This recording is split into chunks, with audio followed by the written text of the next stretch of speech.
কারণ এখানে একটা ছোট্ট, তোমরাও কি দেখলে, তোমাদের ক্যামেরায় ধরা পড়েছে নাকি জানি না, একটা ছোট্ট প্রজাপতি উড়ে এলো।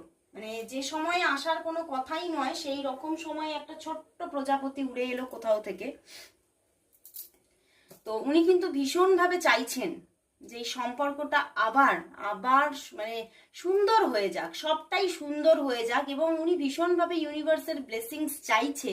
এবং কোথাও যেন আমিও ভাইবস পেলাম, ইউনিভার্স কিন্তু ব্লেস করছে ওনাকে। মানে উনি এতটা সাফারিংস এর মধ্যে দিয়ে যাচ্ছেন, উনি কিন্তু এইবার কিন্তু কোথাও যেন ইউনিভার্সের চোখে পড়েছেন, এবং তার ভালোবাসাটা, তার যে এতটা তার মধ্যে একটা পিওর লাভ লুকিয়ে আছে, তার জন্য কিন্তু ইউনিভার্স তাকে ব্লেস করছে, এবং এই সম্পর্কটা কিন্তু মানে আশার একটা জায়গা কিন্তু তৈরি হচ্ছে। এবং সে কিন্তু তোমাকে ভীষণ ভালোবাসছে, আজকেও কিন্তু তার মনের মধ্যে যেন ভালোবাসার একটা মানে পূর্ণতা, মানে তিনি না মানে